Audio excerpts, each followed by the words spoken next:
예전에 애들을 데리고 바닷가에 서핑을 했던 적이 있습니다. 그러니까 서핑을 하러 바닷가로 갔는데 솔직히 그래도 나름 운동신경이 있으니까 금방 되지 않을까라는 생각으로 갔던 적이 있습니다. 그런데 현실은 완전히 달랐죠. 보드 위에 올라가기도 전에 그냥 계속해서 올라가면 뒤집어지고 그랬습니다. 코로 물이 들어오고 눈도 따갑고 숨도 제대로 못 쉬고 저도 애들도 힘들었었습니다. 처음에 웃다가 선생님이 막 으쌰으쌰 해줘도 잘 안 되니까 답답하죠. 이렇게 왜 이렇게 어렵냐. 1시간 넘는 시간 동안 계속 넘어지고 또 넘어지고 그럽니다. 그런데 이상하게 하면 할수록 어느 순간 파도를 알기 시작하게 되는 거죠. 지금쯤 올라가면 되겠구나. 지금쯤은 버텨야 되는구나. 그래서 어느 순간 기적같이 보드 위에 딱 서는 순간이 오게 됩니다. 그 장면을 영상에 담았습니다. 그때 애들이나 저의 표정을 잊을 수가 없죠. 그때 알았던 기억은 요즘 많은 사람들이 요즘 우리 세대가 왜 이렇게 무기력할까라는 생각을 해봅니다. 그게 단순히 게을러서일까? 그건 아닌 것 같아요. 생각해보니까 넘어져 본 경험이 별로 없습니다. 요즘은 넘어지면 안 되는 시대입니다. 실패하면 안 되는 시대, 틀리면 안 되고 뒤처지면 안 되는 시대가 바로 오늘날의 시대입니다. 그래서 도전 자체를 안 하는 거죠. 왜냐하면 넘어지는 게 너무 무섭기 때문에 그렇습니다. 그런데 우리가 조금만 인생을 살다 보면 세상살이나 믿음, 신앙생활은 그렇지 않습니다. 하나님은 우리를 실패 없는 온실로 부르지 않으셨습니다. 오히려 파도가 몰아치는 인생 항복판으로 우리를 부르셨죠. 그리고 그 자리에서 우리의 약함을 마주보게 하시는 것입니다. 그래서 오늘 사도 바울도 바로 그런 이야기를 합니다. 우리가 인생 살아가다가 수많은 파도를 만나서 넘어지고 또 넘어지다 보면 언젠가는 그 넘어지는 게 두렵지 않을 때가 오게 되는 것이죠. 오늘 사도 바울은 자신의 몸에 가시가 있었다라고 말합니다. 그 가시가 어떤 건지를 알 수가 없지만 사도 바울의 큰 약점이 되는 것입니다. 우리도 인생 살다 보면 가시가 있습니다. 어떤 사람은 건강일 수 있습니다. 태어날 때부터 몸에 장애를 입고 난 사람, 또 그 가족들, 그 어려움은 우리가 헤아릴 수가 없습니다. 어떤 분에게는 건강의 문제일 수 있습니다.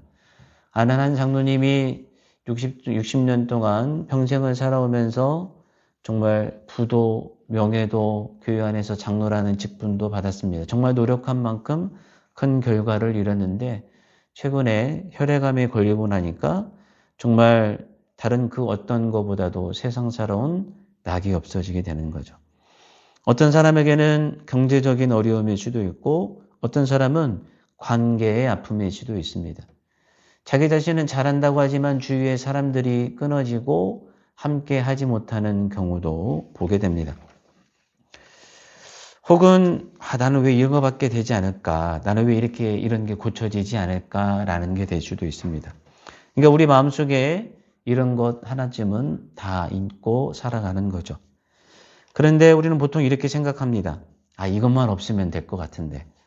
이 문제만 해결되면 이 약점만 사라지면 나는 괜찮을 것 같은데 라고 생각할 때가 있습니다. 내 인생이 훨씬 나아질 것 같고 하나님도 잘 섬길 수 있을 것 같고 행복해질 것 같습니다. 잘 아는 장로님이 교회 안에서 성도들은 문제가 없는데 자기네 담임 목사만 없으면 좋겠대요. 우리 교회에서 문제는 담임 목사라고 그럽니다. 그러면 그 장로님 말 맞다나 그 담임 목사만 사라지면 그 교회가 화평하고 평안해질까? 그건 잘 모를 일일 것 같습니다. 내 인생이 훨씬 더 나아질 것 같고 하나님도 더 잘 섬길 수 있을 것 같고 행복해질 수 있을 것 같죠. 내 인생에서 이 문제만 해결이 되면. 그런데 사도 바울은 전혀 다른 이야기를 합니다. 자기 자신을 끊임없이 괴롭히던 그 육체의 가시를 하나님 앞에 3번이나 간절히 기도했습니다. 기도를 좀 해보신 분들은 알겠지만 간절히 기도한다는 게 어떤 의미인가 참 쉽지 않습니다. 요즘 집회를 가나 어디를 가나 막 찬양 반주가 없으면 기도를 못하는 게 오늘날 한국 교회잖아요. 차분히 나 자신을 들여다보면서 하나님 앞에 간절히 기도하는 게 쉽지 않습니다. 그런데 사도 바울이 그렇게 기도의 사람이고 하나님의 사람이라는 사람이 자신의 병에 대해서 하나님께 3번이나 간절히 기도했죠. 다른 사람은 기도하면 다 나아주시는데 본인만 안 나아요. 왜 그 가시를 제거해 주지 않으시나? 여기서 우리는 이런 질문을 합니다. 하나님은 왜 안 들어주셨을까? 나한테 이런 가시를 주시고 이런 어려움을 주셨는데 왜 아무리 기도해도 하나님은 들어주시지 않을까? 제가 전에도 말씀드렸지만 전주에 내려와서 내려오자마자 제가 제일 먼저 10년 전에 기도를 시작한 건 하나님 저도 일 안 하고 목회만 할 수 있게 해주세요라는 기도를 10년째 드리고 있습니다. 하나님은 왜 내 기도에 응답하지 않으실까? 나보다 못한 동기들도 다 담임 목사 자리 나가는데 왜 나는 안 될까? 저거 내가 같이 사역할 때 나보다 형편없었던 애인데 가는 담임을 나갔는데 왜 나는 안 나겠까? 세상에 제가 말씀드린 대로 목포에서 2시간 반에 배를 타고 들어가는 섬에도 내가 이력서를 3번이나 넣었는데 그 섬조차도 하나님은 보내시지 않는다. 하나님은 왜 안 들어주실까? 사랑이 없어서 그런가? 근데 그건 아닌 것 같아요. 오히려 우리를 너무 사랑하시기 때문에 그렇습니다. 그래서 바울이 깨달았죠. 이게 나를 망가뜨리는 게 아니라 이게 나를 살리고 있는 거구나라고 바울은 말합니다. 바울에게 주셨던 그 가시는 바울의 교만을 지켜주는 장치였습니다. 만약 우리가 아무 문제 없이 아무 부족함 없이 살아간다면 어떻게 될까? 그럼 우리 이렇게 말할 수 있어요. 하나님 없어도 괜찮다. 나에게 아무런 문제가 없으면 하나님 없어도 괜찮다. 많은 사람들이 로또를 사잖아요. 제가 만약에 로또가 되면 어떻게 될까? 일을 그만두겠죠. 그리고 목회만 하겠죠? 라는 생각이 들까요? 지금 로또 맞았는데 목회가 문제입니까? 그냥 편안히 인생 살라고 그러겠죠. 그러니까 우리가 인생 잘 나갈 것 같으면 하나님이 없어도 된다라고 생각할 것 같습니다. 그 순간 우리는 하나님과 멀어지게 되죠. 그래서 하나님은 우리에게 우리 인생에 가시를 주십니다. 그 가시는 우리를 괴롭히지만 동시에 하나님을 붙들게 합니다. 참 아이러니하죠. 그래서 늘 가슴 아프게 하나님 앞에 기도하면서 하나님을 원망하면서 살아가는 게 우리 인생인 것 같습니다. 지금 나를 힘들게 하는 그 문제가 우리들을 무너뜨리는 저주가 아니라 하나님께 붙들어두는 은혜의 닻일 수도 있다는 것입니다. 우리는 은혜를 희한하게 정의합니다. 하나님께서 우리에게 은혜를 주셨다라고 하면 그 은혜를 이상스럽게 정의해요. 기도했더니 취업했다. 그럼 은혜고. 기도했더니 병이 나았다. 은혜고. 기도했더니 일이 잘 풀렸다. 은혜. 그 틀린 말은 아니죠. 그 하나님 은혜죠. 그런데 그게 은혜의 전부는 아니라는 거죠. 오늘 본문에서 하나님은 바울의 상황을 바꿔주지 않았었어요. 3번이나 간절히 기도했는데 바꿔주지 않았습니다. 그 대신에 내 은혜가 내게 족하다라고 말씀하셨죠.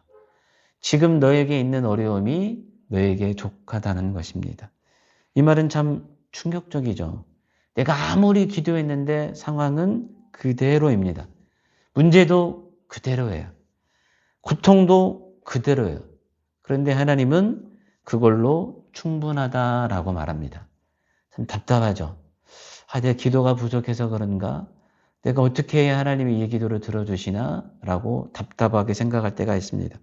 근데 진짜 은혜는 상황이 바뀌는 게 아니라 내 안이 바뀌는 게 진짜 은혜가 되는 것입니다. 세상은 계속 말하죠. 지금보다 조금만 더 가지면 행복할 것 같다. 조금만 더 올라가면 괜찮을 것 같다. 하지만 우리는 압니다. 그 조금 더는 끝이 없어요. 끝이 없습니다. 내가 원했던 것이 채워진다고 해서 만족할 사람은 없습니다. 뭐 있는 사람이나 나 없어봐서 모르겠네. 더 좀 채워줘야 되겠네. 라고 말할 수는 있지만 우리가 주위 사람들을 봐도 내가 만족할 사람은 별로 없는 것 같습니다. 더 많은 걸 원하겠죠. 끊임없이 목이 마른 것이 인간입니다. 나 자신이 바뀌지 않는 이상 우리 인간은 끊임없이 요구하고 달라지지 않습니다. 그러니까 결론은 나 자신이 바뀌어야 된다는 것입니다. 그래서 하나님은 말씀하시죠. 나로 충분하다라고 말씀하시죠. 때로는 이런 말씀을 들으면 억울하고 답답하기도 하죠. 내가 뭘 얻어본 게 있어야, 누려본 게 있어야 그렇죠. 하나님 한 분으로 우리는 만족하지 못할 때가 참 많습니다. 그래서 이 고백이 가능해질 때 우리의 인생이 달라집니다. 아직 문제는 그대로 있고 상황은 여전히 어렵지만 주님이 계시니까 나는 괜찮다. 이게 진짜 은혜가 되는 것입니다. 주님이 계시니까 지금 내 상황이 어려워도 나는 괜찮다. 세상은 우리에게 약점을 숨기라고 합니다. 그래서 이력서에는 강점만 적잖아요. 약점을 들키면 안 됩니다. 약함은 곧 실패이기 때문에 그렇습니다. 세상이 우리에게 요구하는 방식은 이렇습니다. 그리고 학교에서 그렇게 배우고 세상이 우리에게 그렇게 가르칩니다. 그런데 바울은 정반대로 갑니다. 나는 약한 것을 자랑한다. 제가 지금 3주째 바울의 이 고린도후서를 읽으면서 정말 바울에게서 듣는 건 지긋지긋할 정도로 약함을 얘기합니다. 어느 정도로 내가 약해져야 하나님께서 일하실 것인가? 왜 이렇게 바울은 지긋지긋할 정도로 자신의 약함을 자랑하는가? 여러분, 우리는 강함만을 추구하기 때문에 그렇습니다. 세상 수많은 사람들은 다 강함만을 추구합니다. 그런데 바울은 약한 것을 계속 자랑하죠. 고린도 교인들, 고린도에 있는 그 잘못된 거짓 교사들은 자신의 강함만을 자랑하는 거예요. 그러니까 바울은 자신의 약함만을 자랑합니다. 저는 돈도 없고 능력도 없고 집도 없고 마누라도 없고 아무것도 없습니다. 나는 오직 하나님밖에 없습니다라고 바울이 말합니다. 왜 그러냐? 그리스도의 능력이 내게 머물기 때문이다. 여기서 머문다는 표현은 하나님 능력이 잠깐 있는 게 아닙니다. 하나님의 능력이 장막을 친다는 거예요. 우리가 살아가다가 하나님의 은혜를 경험할 때가 있어요.